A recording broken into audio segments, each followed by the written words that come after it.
Pittsburgh Steelers quarterback Dwayne Haskins was tragically killed over the weekend when he was hit by a truck as he was walking on a South Florida highway. That led to an announcement by ESPN's Adam Schefter, who was the first to report the news. And the story quickly took a turn from there as various figures in the sports media ecosphere reacted to what many felt was the callous way that Schefter characterized Mr. Haskins' career and life.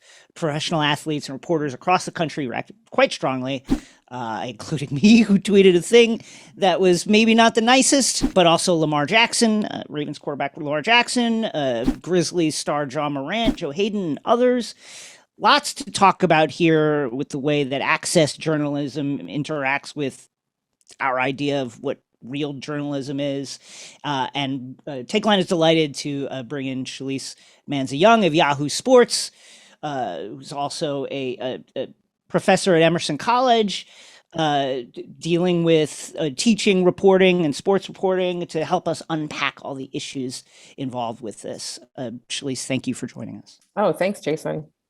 Take us through the circumstances and then the blowback around Schefter's tweet, and then let's talk about because like access journalism is just like a fascinating beast that we all take part in that had, but while ignoring some of like the more I think red flag type questions involved in the endeavor. So it's funny because I typically, for my own mental well-being, I am not on Twitter on the weekends or whatever Smart. days I have off. Yes. Yeah. So I got a text message from one of my girlfriends on Saturday morning, that said, "Oh my gosh, did you see this?" And it was that first tweet from Adam Schefter that's gotten so much attention. And I didn't fully register to me at first, the part where he sort of dismissed Dwayne Haskins, or he mentions he struggled. Let me quickly read it just so people know what we're talking about. And this was later deleted by Schefter, we should say, in fairness to him. But here is the tweet that was since deleted. Quote, Dwayne Haskins, a standout at Ohio State before struggling to catch on with Washington and Pittsburgh in the NFL, died this morning when he got hit by a car in South Florida. Per his agent, Cedric Saunders, Haskins would have turned 25 years old on May 3rd. So that is the tweet in question that, places his struggles in the NFL ahead of the tragic news that he had lost. Correct. And I think that's what, initially I was just focused on, oh my goodness, this young man died. And then I reread the tweet and it's just like, hey kids, your life has no real meaning if you don't make the NFL. Yeah. Right. And he did make the NFL. He made the NFL. He was a first round draft pick. A lot of people said at the time he was drafted by Washington. A lot of people said at the time that it was a reach for them to have taken him in the spot that they did. Because of course, when you're a high first round draft pick, like he was, like Dwayne Haskins was, there's a lot of expectation that goes along with that. But to just in that moment, reduce him, as you said, mention the fact that he struggled. He made it to the mountaintop. He still made it to the NFL. But the fact that he struggled comes before the fact that this young man at not even 25 years old is dead just in the blink of an eye, comes after the fact that he struggled. And I would like to point out, while the dragging of Schefter is completely warranted, there is a man named Gil Brandt who I believe... Oh, well, that is... Yeah, that's a whole different. I almost don't want to say the words, but we can't leave Gil Brandt out of this discussion. Let's go there just for a moment, because I think that is a thing. He's a former Cowboys exec, come sports radio personality, and this took place on NFL radio on Sirius XM, where he's a commentator, and his comments were simply beyond the pale in a way that is like much easier and much more simple to vilify because they're just like so awful. So go ahead. Well, I want to paraphrase and I think Brandt said something along the lines of Haskins lived to die. But he was a guy that was living to be dead, so to speak. And in this 2-minute audio clip, he mentions that, when Haskins Haskins was told by Ohio State coaches, do not leave school early, don't enter the draft, before you've played some more for Ohio State. I guess Gil Brandt, maybe through the NFL, invited him to the draft, but Haskins said, no, I want to have my own draft party and charge $50 a head for people to come to his draft party. Those are the things that Gil Brandt cited as living to die. If you had said to me, multiple DUIs, there were allegations of drug use, something like that. Okay, living to die, I guess. But how dare you? Like, there was nothing there, and it was just terrible. And of course, there are people who are, well, he's 90 years old and it doesn't matter. And, depending on how far we want to pull this out, Gil Brandt he's in the Hall of Fame, the Pro Football Hall of Fame. He remains a Pro Football Hall of Fame selector. And he is emblematic of the larger, race problem in the NFL, that this is what you come down to, that this young man, he just kept talking about how dumb he was. And if he had stayed in school longer, he wouldn't have been walking on the side of the road. And it was like cringy doesn't even capture it. It was horrifying. It was truly horrifying, to the point where I actually couldn't believe that the clip aired, like that no producer at any point in time was like, okay, we just got to cut hard to commercial or something and just get this off the air and stop this from happening, right? Because it was crazy. It was truly unhinged stuff. Right. Very, like purely unhinged. Okay, let's think about Schefter for a second, because Schefter, I think, he just signed a new 5-year, $45 million deal, which is a tremendously rich amount of money. And ESPN certainly over the last couple of years, 3 years, has really made a hard investment in this kind of access journalism with their acquisition of Adrian Wojnarowski on the NBA side, who does essentially what Schefter does, but for the NBA. Schefter has had various run-ins in which he has, I would say, pretty fairly gone against many of the basic tenets of journalism. I think that he is just one of these tone-deaf people when we talk about this particular incident. Like, emotionally, I just think he doesn't understand how his words go out, which I think makes him a very useful person for execs to leak information to. But how do you see, what are the issues here at play vis-a-vis Schefter? There are a lot. It's funny you mentioned how I teach at Emerson, and I do teach a sports journalism class at Emerson. And last fall, when I taught the class, I think he may have come up 4 or 5 times, because he's been on a heck of a bad run. Very bad. Yes, in terms of, there was an incident in the fall where we found out that he reached out to Bruce Allen, who was then the president of the Washington football team, and said, hey, Mr. Editor, give this a look over and let me know if I should change anything, which is, for those of us who believe ourselves to be real journalists and want to do the craft as well as we can, that was a massive red flag. There was an incident where Dalvin Cook, the Minnesota Vikings running back, was accused. There was a domestic situation between he and a woman, and Schefter, as he does, was just completely spilling it all from the agent side, Dalvin Cook's agent side, when if he or some assistant that he has had spent 5 minutes going into the, Hennepin County, Minnesota court records, you could have found out that there was far more to it than this random woman just trying to break into his house. There was, accusations of violence by the woman on Dalvin Cook. A couple of weeks ago, when Deshaun Watson is not charged in Texas, a grand jury did not file criminal charges against him. Deshaun Watson's been accused by 22 women in civil lawsuits, and a 23rd woman who's not part of those lawsuits, of sexual misconduct and sexual assault while he was supposed to be getting sports massages. And, Schefter, he basically, I've said this before, he's a stenographer. He's a $9 million a year stenographer. Agents tell him what to say, and that's what he says. Here is the Deshaun Watson tweet. This is, quote, "This is why Deshaun Watson from the beginning welcomed a police investigation.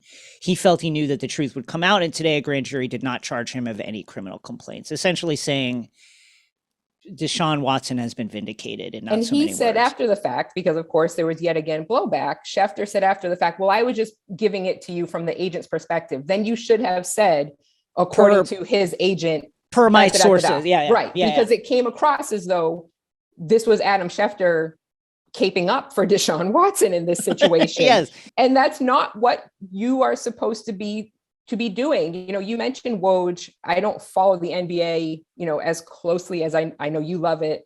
Woj at least seems like he's remembered that the players are human beings. And I think that's where a lot of this Schefter stuff, especially yesterday, comes into play on Saturday, is that whether it's because it's been a long time since he's been in a locker room and been face to face with some of these players, and he's just working 2 and 3 cell phones at a time to be an information merchant. He just seems to have completely and he's not the only one. I was, of course, yeah, right. I was incredibly frustrated during, the Colin Kaepernick situation when it first happened, to see the number of white NFL reporters who have made their careers on the backs of chronicling a league that's somewhere between 65 and 75% Black, and going on Twitter or wherever they could to scream about this country allows him to make millions of dollars a year. So Schefter's not at all the only one, but he has over 9 million Twitter followers, as we've said, makes $9 million a year. And he seems to completely, whether he's tone deaf, as you said, whether he is just plain not bright, as my friend Robert Klemko of the Washington Post said. I tweeted on Friday that I'm paraphrasing my own tweet, but I'll, in interest of fairness, I think Adam Schefter is just like a dumb guy. I think that's the main issue. And which is to say, some of my followers push back saying, oh, well, if it was, if it was a white player, if it was Tim Tebow who had passed away, I'm pretty sure that Schefter would not have begun his tweet with a litany of his career failures. And I think that that's fair. And I'm not at all saying that white privilege and racial bias is not interacting in some way with Adam Schefter potentially being a dummy. But I think the primary driver is that, like, he's not the most curious man that has ever earned a tremendously gigantic paycheck reporting on sports. I love to gamble, baby. Why? Because I love the action. I can't get enough. I'm playing fantasy every day. I'm playing the daily fantasy. I'm playing the fantasy where you just set it for the week. I'm gambling on ants. Which ant can go across the sidewalk faster?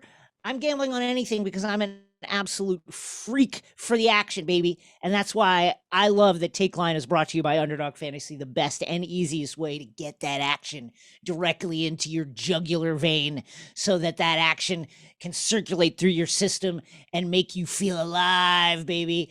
Through Underdog's slick mobile app and easy-to-use website, you can draft your favorite NBA players, your favorite MLB players, your favorite sports athletes in competition just in mere minutes, and you can compete for cash prizes every single night of the season. Just head to underdogfantasy.com or download their app from the App Store / Google Play Store, and Underdog will double your first deposit up to $100 with the promo code Takeline. Get your deposit match and draft your NBA dream team today. And this is the problem to, as we talked about with access journalism, when you are as beholden to as many people as he is for information, you can never be critical of anybody at any point ever.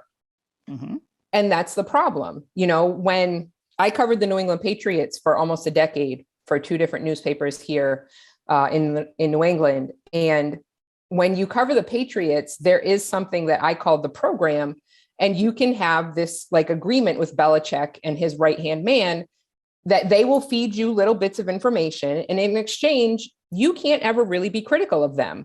I would never have agreed to do something like that, because for the decade that I covered them, they were very good. So there wasn't really a lot to criticize them for. But that's what this is. Journalism at the end of the day is holding powerful people to account. And if you've entered into some agreement that means that you can't ever do that, then you're not a journalist. You're a public relations person. You're working ostensibly for that person. You're working on their behalf. And I think that's what we get into with Adam Schefter and to some extent Woj and a lot of the the thing that's scary is you see so many young people that they see that 9 million, they see him everywhere, and that's what they want to do. And that's not journalism. You know, you're supposed to be holding powerful people to account, whether it's in sports, politics, wherever the case may be. Let me take the devil's advocate role here. I guess an NFL fan, a Schefter fan, a sports fan might say, okay, but this is not like, we're not reporting on Vladimir Putin here. You know, it's the NFL, like it's fun on the weekends. If I get some inside information about how such and such free agent landed at such and such team, and that takes me behind the curtain, you know, big deal. Like who's it hurting? And if a reporter is trading some access for pumping the brakes a little bit on going hard on certain people, like, is that really a big deal? It's just fun. It's just sports. What's the big deal? To some extent, that is true. But then we get into situations like the Dalvin Cook situation, like the Deshaun Watson situation, where there is real victims. There are real victims in these situations, and you're completely minimizing, we have a big enough problem in this country with people not believing women. And you are contributing to this idea that 22 women with remarkably similar stories in the case of Deshaun Watson. This isn't one woman. This isn't two women. It's 22 women. And the 23rd, who told her story to Sports Illustrated, but is not part of the lawsuit, they all have very, very similar stories. And it took 22, 23 women coming forward. And most people believe that something happened. It did not rise to the level of criminality, or there was not enough evidence presented for him to face charges. But as I've written and as I've said, ask any woman in your life, and she has endured some type of sexual harassment or sexual assault that did not rise to the level of criminality, but it has stayed with her forever.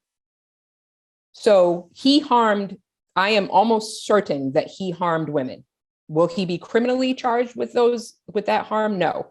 But Adam Schefter, in tweeting the way he has in the Dalvin Cook situation, these are real things. It's not as simple as Tom Brady's retiring, or Bruce Arians is stepping away from coaching and going into the front office, or whatever the news du jour is. And I would argue further on those points is, for my money, if I were a fan, he's not adding context. If you just see a tweet that says so-and-so has been traded from team A to team B, okay, why were they traded?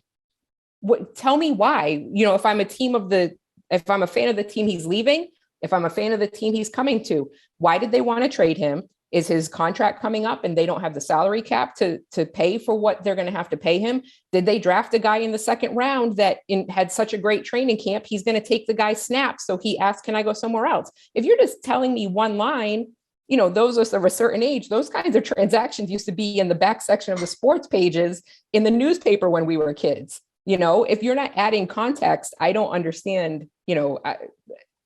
I want context. As a beat reporter, that's what I was giving people, was the Patriots did this, and let me tell you why, to the best of my knowledge, it happened. You mentioned your Twitter weekend breaks, which I think is a great thing to do if you have the ability to do it. For myself, I built my career through social media, so I understand fully that staying engaged is a necessity for a lot of people in the media space.